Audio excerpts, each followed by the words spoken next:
Halo teman baik, kembali lagi di Sofine Channel. Gimana kabarnya nih? Semoga sehat selalu ya. Dan kali ini kita akan membahas tentang proses chick-in day old chick di salah satu kandang di Jawa Timur. Mari kita saksikan bagaimana prosesnya.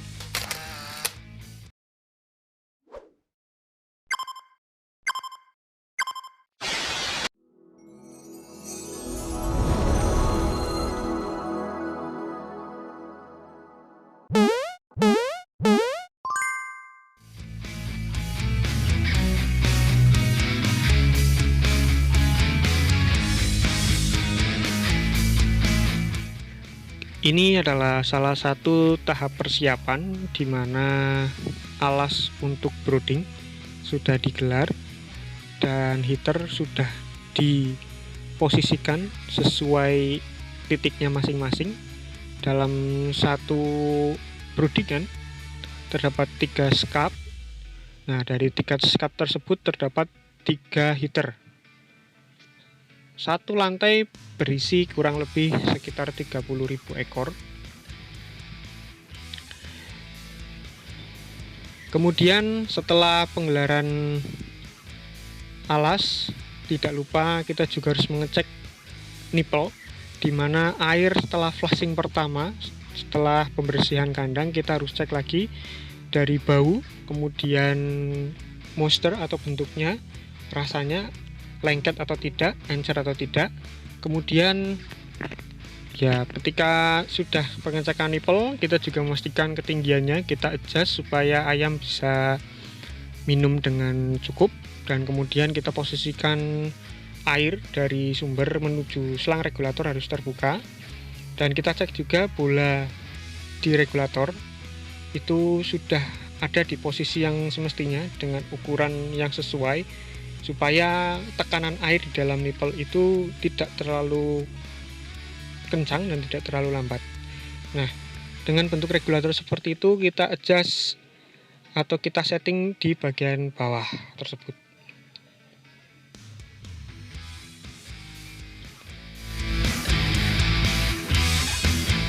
Nah, ini nih yang kita tunggu-tunggu nih. Ini posisi jam 9 malam, DOC sudah datang. Dan ini adalah proses pembongkaran. Nah, setelah dibongkar, ini adalah salah satu fase terpenting di dalam proses chick-in. Biasanya beberapa farm atau beberapa kandang tidak melakukan salah satu proses ini, padahal ini adalah penting.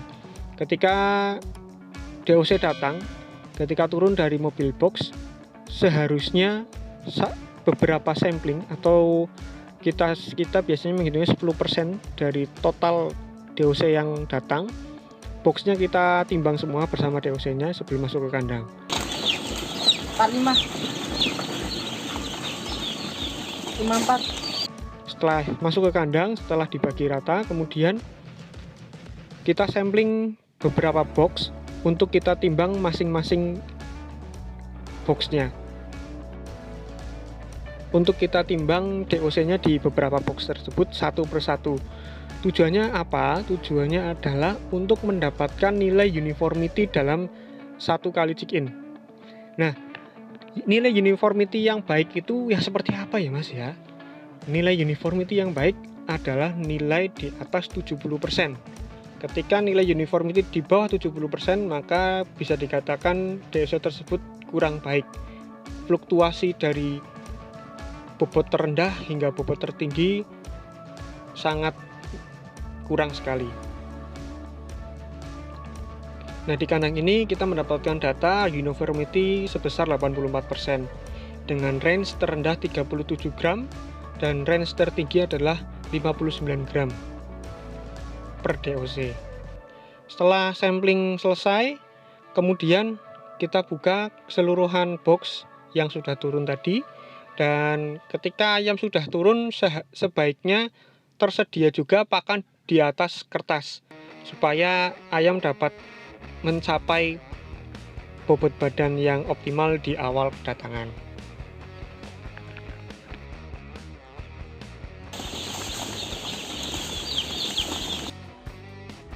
Nah, begini nih penampakan setelah semua DOC kita keluarkan dari box.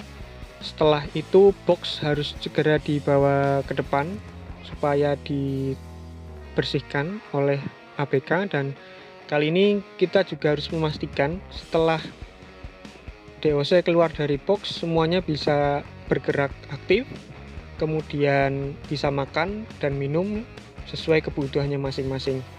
Dan yang terpenting adalah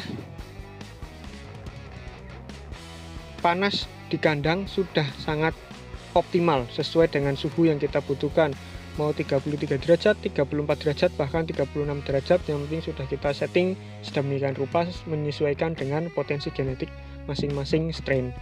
Nah, ini adalah contoh bagaimana safety untuk pasokan bahan bakar dari LPG ke heater menggunakan pipa besi seperti ini. Dari belakang ditarik sampai posisi brother.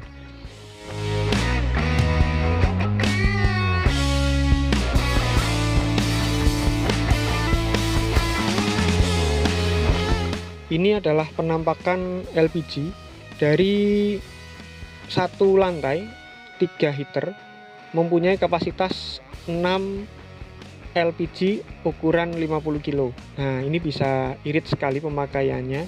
Dan ini adalah pipa air, tujuannya adalah untuk mengisi air di bak kontrol LPG supaya menjaga suhu LPG tetap stabil dan tidak membeku. Beberapa farm yang kurang perhatian, akhirnya banyak LPG yang harus dimiringkan, bahkan harus dibalik supaya tidak membeku.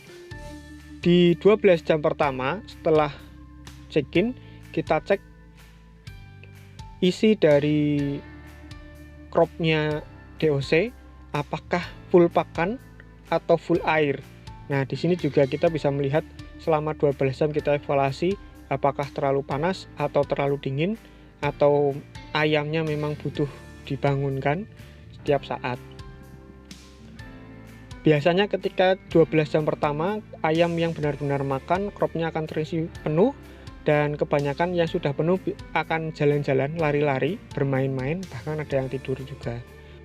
Yang perlu diperhatikan adalah ketika ayam sudah datang, sistem minimum ventilasi harus sudah dijalankan. Mau 1 menit nyala 5 menit mati, atau 20 menit nyala, atau 10 menit mati, itu menyesuaikan dari kebutuhan kandang, karena setiap kandang mempunyai posisi kandang yang berbeda, kemudian cuaca atau lingkungan yang berbeda juga, otomatis settingannya akan pasti berbeda, walaupun secara guideline kita bisa menyesuaikannya. Baik, demikian video yang dapat kami sampaikan.